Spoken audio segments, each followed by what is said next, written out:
Nous avons en onde avec nous l'homme qui prétend être le propriétaire de ces dangereuses créatures. Rappelons que ces derniers ont fait 2 nouvelles victimes dans la dernière heure et qu'ils sont toujours en liberté dans la ville. Sur ce, je laisse la parole à Dr. Frankenstein. Il mesure 7 pieds 2 pouces et il a les cheveux noirs. Il est un être très attachant, je vous le promets. Il suffit seulement de le traiter comme l'un des nôtres. Il tente tant bien que mal de communiquer, mais puisqu'il n'a jamais côtoyé beaucoup de monde, il est très maladroit.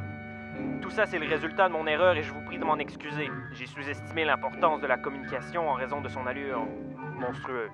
Je l'ai mis dans une classe à part, mais laissez-moi vous dire que lui aussi a besoin de nouer des relations avec son entourage.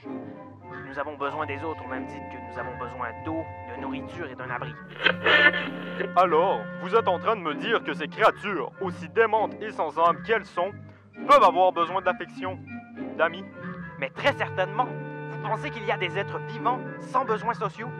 Nous avons tous besoin de sentir que nous avons le contrôle sur notre vie et d'avoir une influence sur les autres.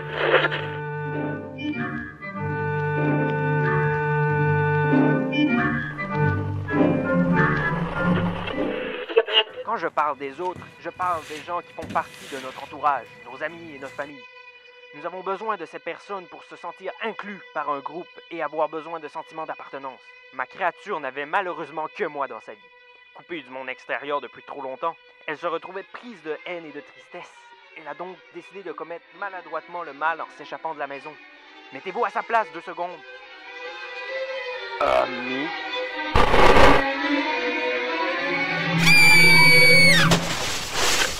Frankenstein subit de la discrimination à longueur de journée.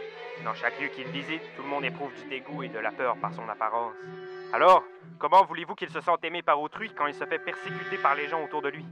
Tout le monde a besoin d'amour, même les plus incompris.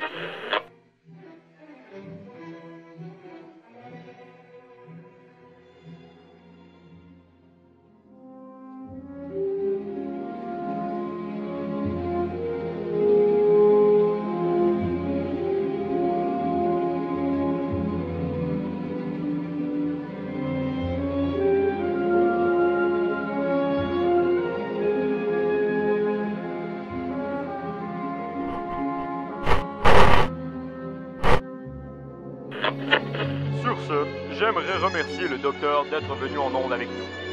D'ici là, je vous conseille de rester chez vous en sécurité. Si jamais vous avez des informations sur ces 2 monstres, je vous prie de contacter immédiatement le service de police ou le docteur Frankenstein lui-même.